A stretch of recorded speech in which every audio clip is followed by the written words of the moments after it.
Bismillahirrahmanirrahim. Alhamdulillahirabbil alamin. Shalatu wassalamu ala Rasulillah wa ala alihi wa ashabihi wa mawalah wa ba'd. Assalamualaikum warahmatullahi wabarakatuh. Innal hamdalillah nahmaduhu wa nasta'inuhu wa nastaghfiruhu wa nastahdih wa na'udzu billahi min shururi anfusina wa min sayyiati a'malina may yahdihillahu fahuwal muhtad wa may yudlilhu fala hadiyalah. Asyhadu an la ilaha illallah wa asyhadu anna Muhammadan abduhu wa rasuluh. Allahumma salli wa sallim ala nabiyyina Muhammadin wa ala alihi wa ashabihi wa mawala. Rabbi israh li sadri wa yassir li amri wahlul 'uqdatam min lisani yafqahu qawli. Allahumma anfa'na bima 'allamtana wa 'allimna ma yanfa'una wa zidna ilman wa ba'd. Alhamdulillah jamaah sekalian yang mudah-mudahan dirahmati Allah Subhanahu wa taala, di kesempatan malam ini kita dimudahkan oleh Allah Subhanahu wa taala untuk duduk bersama dalam rangka tawassul bil haq dan tawassul bis sabr. Mudah-mudahan duduknya kita semuanya dicatat sebagai amal soleh di sisi Allah Subhanahu wa taala. Salawat dan salam mudah-mudahan tercurahkan kepada Rasulullah sallallahu alaihi wasallam dan para sahabatnya. Yang pertama, kita mengucapkan jazakumullah khairan kepada takmir Masjid sekaligus Islami Center Az-Zubaidah ya. Ya, terima kasih banyak telah meluangkan tempat dan waktu untuk berbagi cerita dan saling menasehati agar kita lebih peduli dengan masa depan kita, lebih peduli dengan saudara-saudara kita yang mereka tertimpa musibah, khususnya yang ada di Aceh, Sumatera Utara maupun Sumatera Barat. Kita ucapkan jazakumullah khairan, mudah-mudahan menjadi amal soleh dan keberkahan bagi semua pengurus di masjid ini. Selanjutnya jamaah sekalian yang mudah-mudahan dirahmati Allah, sebelum kita memulai kajian maupun tausiah, kita ingin menyampaikan dan memperkenalkan diri bahwa kita, yaitu Andalus Care, ini adalah sebuah NGO, sebuah lembaga yang bergerak di bidang kemanusiaan, bahu-membahu dengan berbagai NGO-NGO yang ada di Solo Raya maupun di dunia nasional maupun internasional. Kita kerjasama untuk peduli terhadap berbagai musibah yang menimpa kaum muslimin. Alhamdulillah kita sudah usianya resminya baru 2 tahun ya. Baru 2 tahun, dan kemarin kita fokus untuk penggalangan dana khusus kaum muslim yang ada di Palestina dan Suriah. Ya, alhamdulillah kita mengirim bantuan untuk kaum muslimin di sana, dan bisa dilihat di IG kita yaitu Andalus Care maupun di Facebook kita ya. Kemudian jemaah sekalian, kita juga kemarin mendapatkan undangan kehormatan dari Ikatan Ulama Palestina. Ikatan Ulama Palestina yang berpusat di Istanbul untuk hadir melakukan konsolidasi. Ya, di Istanbul kurang lebih 10 hari kita seminar sekaligus kita konsolidasi terkait tentang kondisi kaum muslimin terutama di Palestina. Alhamdulillah, artinya kita diberi kepercayaan oleh Allah Subhanahu wa taala untuk membangun ikatan dengan saudara-saudara kita di berbagai negara maupun berbagai tempat. Nah, untuk kaum muslimin Indonesia, kita baru pertama kali ini melakukan penggalangan dana karena memang usia kita baru 2 tahun ya, untuk melakukan penggalangan dana. Ya, alhamdulillah kita bekerja sama dengan teman-teman yang sekarang terjun di Aceh. Memang sengaja dari Andalus Care tidak langsung mengirim bantuan dari Solo karena beberapa pertimbangan, diantaranya lebih menghemat biaya karena tim yang ada di sana sangat membutuhkan dana operasional. Sementara saya berpikir kemarin kalau kita mengirim tenaga itu PP aja hampir 7 juta Pak. Ya, itu baru baru tiket pesawatnya, belum umbu rampainya. Apa umbu rampainya? Ya tentu namanya orang pergi, kalau kita ngirim tenaga atau mengirim relawan tentunya keluarga yang ditinggal harus kita tanggung juga kan begitu ya Pak ya. Nah itu berarti kemarin kita beri, waduh biayanya besar banget kalau seandainya kita mengirim tenaga. Toh di sana sudah banyak tim-tim terutama dari Medan dan lain sebagainya yang bisa kita ajak kerjasama. Ya mereka adalah orang-orang yang dulu bersama dengan kita dan sampai sekarang ada teman-teman kita, ada alumni Mahat Ali An-Nur, ada alumni Darus Syahada angkatan saya, dan banyak sekali kaum muslimin yang bisa kita ajak kerjasama di sana dan itu lebih menghemat biaya. Walaupun mungkin yang mau berangkat kalau seandainya tim khusus, contohnya misalkan tim SAR dari teman-teman FK mungkin memang wajar ya, karena memang mereka ini tim SAR yang fisiknya sudah dilatih. Loh kalau semacam saya atau bapak-bapak berangkat ke sana, jangan-jangan jadi pasien gitu ya. Maka saya kemarin bilang, udahlah yang nggak terlatih nggak usah berangkat ya. Yang berangkat memang mereka yang sudah terbiasa evakuasi. Nanti kalau kita nggak terbiasa, itu kan mau bertahan hidup di tengah bencana, bau, kotor, dan sebagainya, itu harus punya kapasitas, Pak. Jadi kalau kita berangkat, ya saya khawatir tim yang nggak ada pengalaman malah dievakuasi nanti sampai sana kan, nggak bagus ya. Walaupun sebenarnya kita butuhkan juga tim ustadz ya.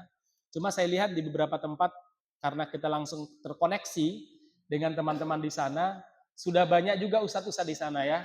Banyak juga pondok-pondok pesantren menerjunkan ustadz-ustadz dan santri-santrinya untuk membantu saudara kita di Aceh, Sumatera Utara maupun Sumatera Barat.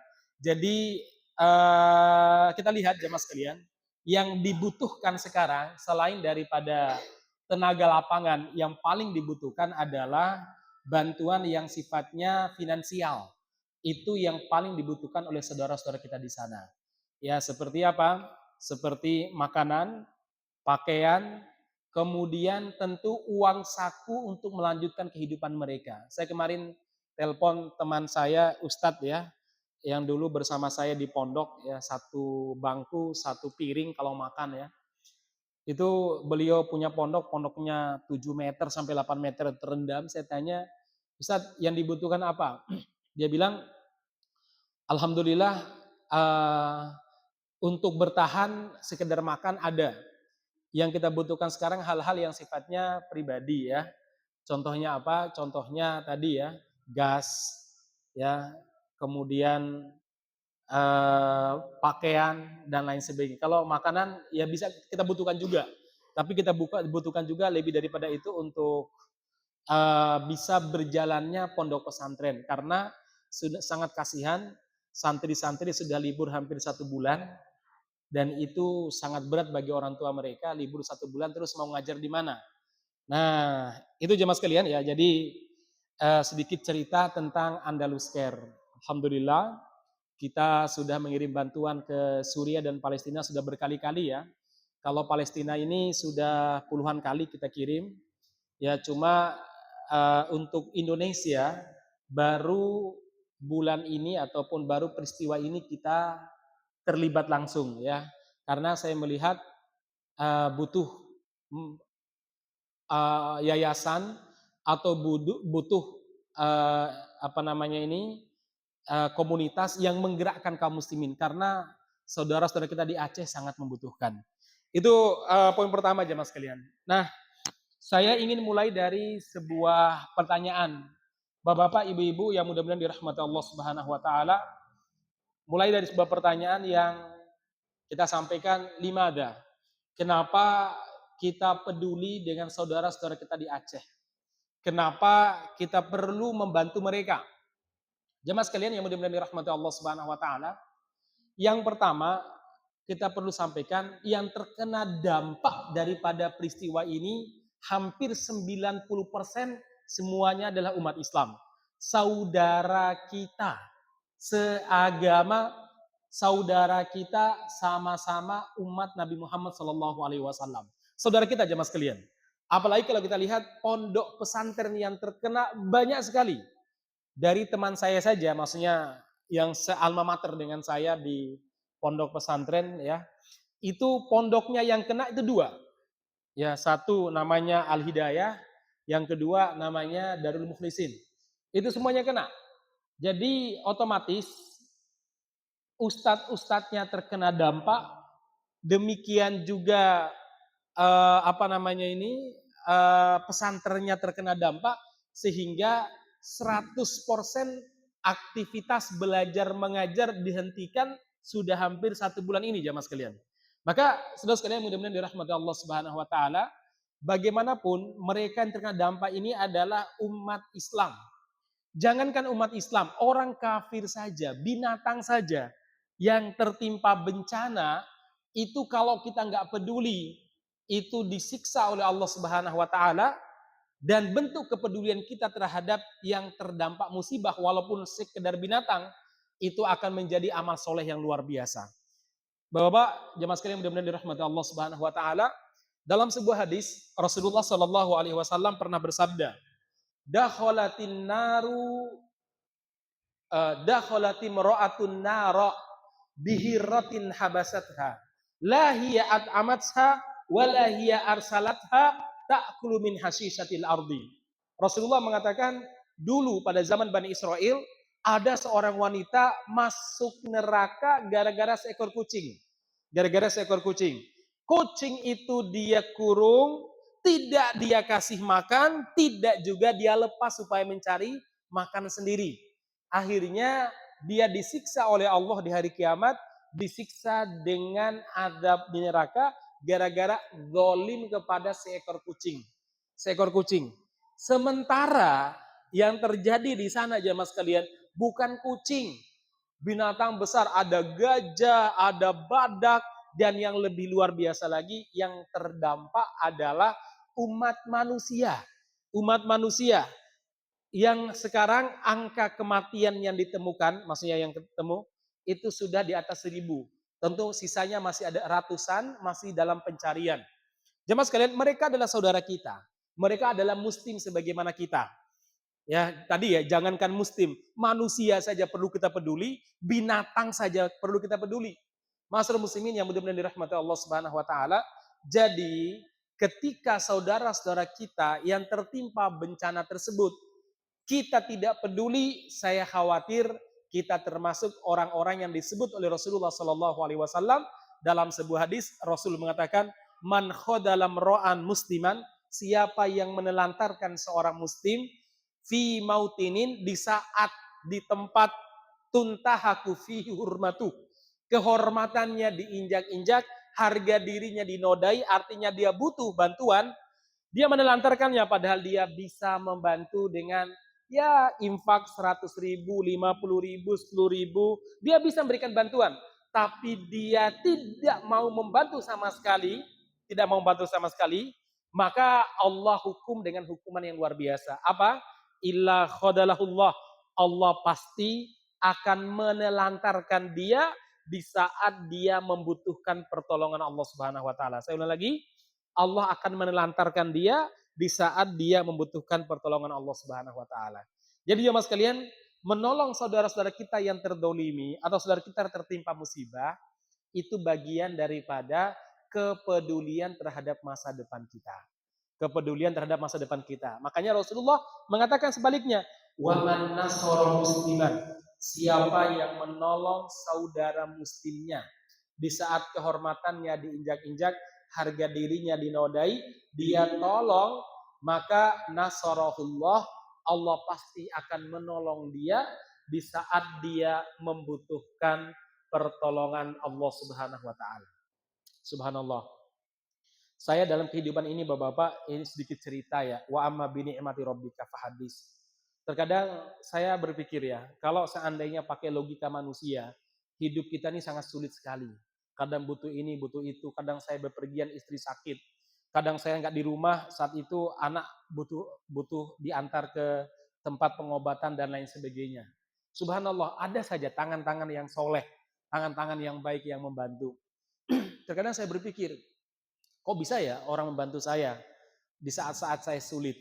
Saya berpikir boleh jadi karena kita selama ini insya Allah sering peduli dengan saudara-saudara kita. Jadi ternyata kepedulian kita terhadap saudara kita itu bagian daripada sebab Allah peduli dengan kita. Ya, kalau kita peduli dengan saudara-saudara kita, Allah akan berikan pertolongan di saat kita betul-betul membutuhkan pertolongan. Bukan sama kita saja, tapi anak kita, istri kita, saudara kita, kedua orang tua kita. Ya, ini sebab maknawi yang tidak bisa dilogikakan oleh orang-orang yang tidak beriman.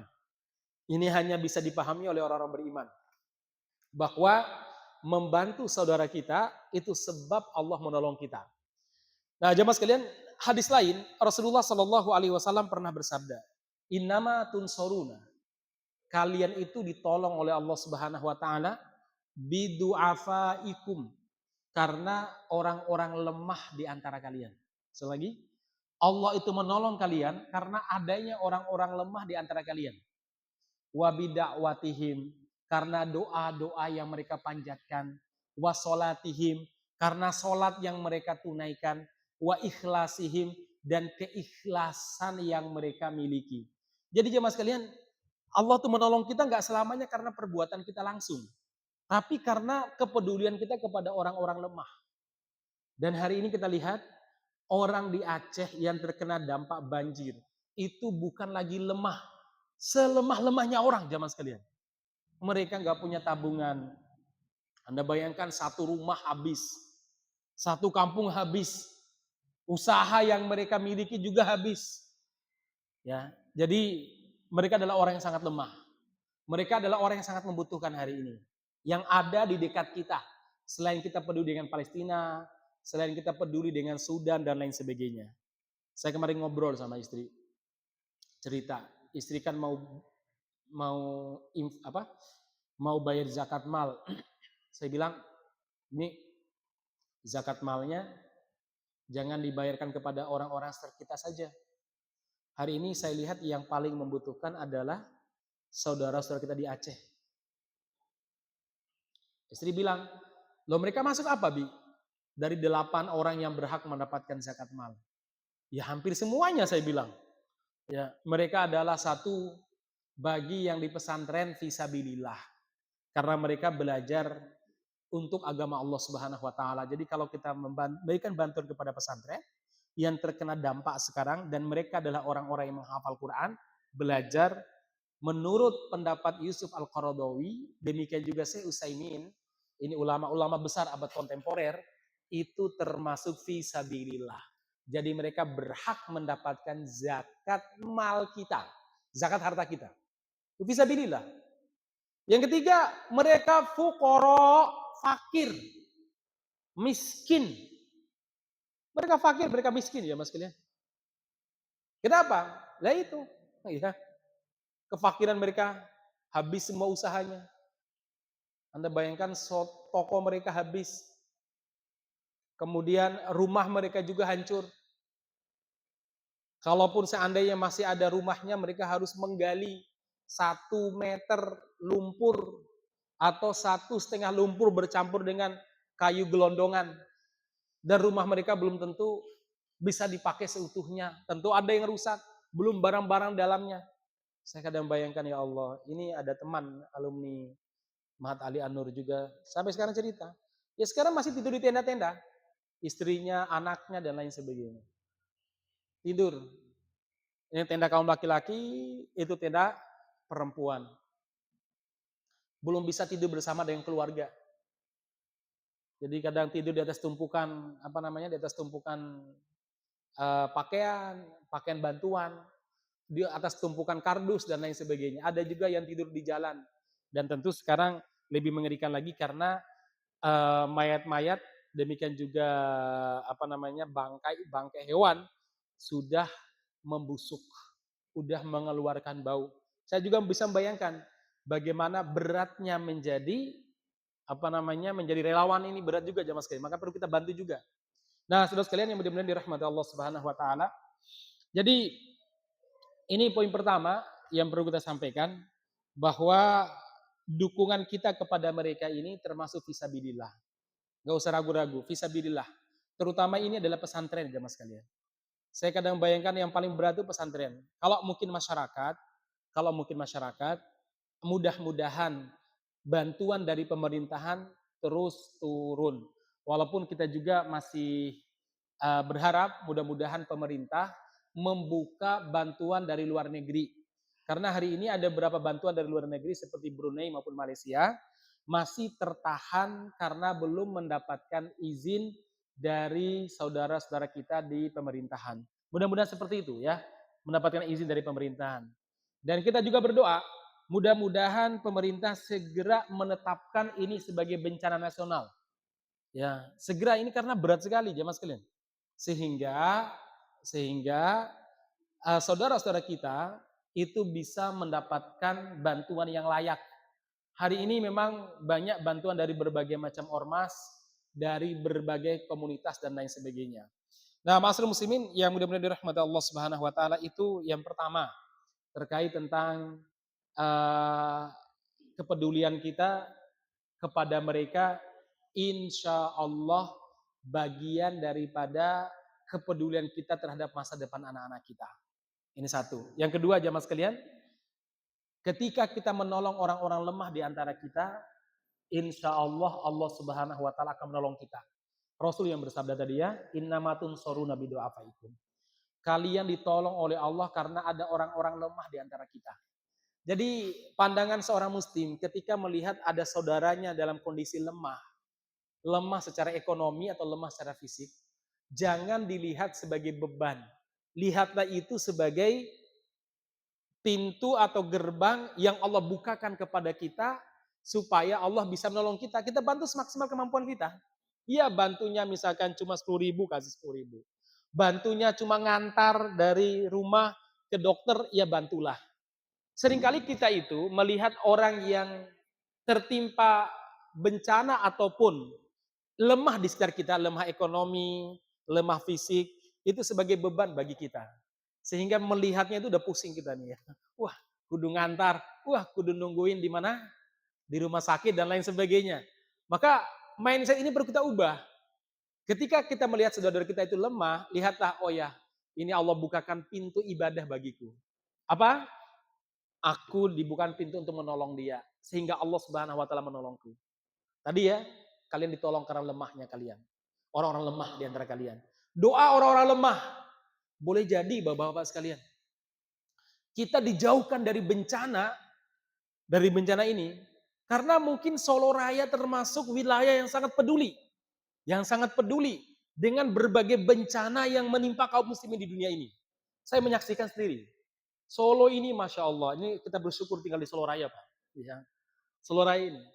Ini namanya kepedulian terhadap siapapun yang tertimpa bencana. Subhanallah, mungkin bisa dibilang luar biasa Pak.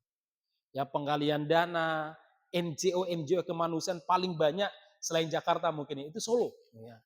Boleh jadi loh jamaah sekalian. Allah menjauhkan bencana dari Solo Raya atau dari keluarga kita karena doa orang-orang lemah di antara kita. Dia kata Allah, karena orang lemah di antara kalian. Doanya mereka, sholatnya mereka. Kita tahu 90% rata-rata adalah muslim. Dan mereka ketika tertimpa bencana, kedekatan mereka kepada Allah semakin kuat. Di saat kita membantu mereka, sholatnya mereka merupakan pertolongan bagi kita. Kemudian apalagi kata Allah Subhanahu wa taala, kata Rasulullah SAW, wa ikhlasihim, karena keikhlasan mereka. Di sana banyak relawan-relawan yang ikhlas, korban bantu korban. Kalau kemarin kan apa namanya? Korban bantu warga, warga bantu korban, sekarang korban bantu korban. Mereka jadi relawan ya Mas kalian. Keikhlasan mereka. Enggak digaji. Ya mereka membantu saudaranya yang lebih dahsyat. Masyaallah muslimin yang mudah-mudahan dirahmati Allah Subhanahu wa taala. Rasulullah mengingatkan begini dalam sebuah hadis. Membantu saudara muslim satu saja. Satu muslim yang tertimpa bencana atau diuji oleh Allah lebih baik daripada kita iktikaf di Masjid Nabawi selama 1 bulan. Selama berapa? 1 bulan. Padahal kalau untuk iktikaf di Masjid Nabawi selama 1 bulan habis berapa Mas? Saya besok Jumat harus berangkat untuk mengantar jamaah umroh. Saya hitung habisnya 9 hari Pak. 10 hari lah. 34 juta. 34 juta. 1 bulan berapa udah? Rasulullah mengatakan, La'an amsiya ma'akhillahu hajah. Saya berjalan dengan saudara saya, satu saudara saya, dia punya kebutuhan. Akdi bihi hajatahu, dengan berjalan bersama dengan dia, aku bisa membantu dia menyelesaikan hajatnya. Ahabbu ilayya, lebih aku cintai min an a'takifa fi masjidil hada. Lebih aku cintai daripada aku i'tikaf di masjid ini syahron, selama 1 bulan. Jadi jangan remehkan ibu-ibu sekalian. Berapapun yang Anda berikan, entah doa, entah harta, itu lebih baik daripada i'tikaf selama 1 bulan, kata Nabi.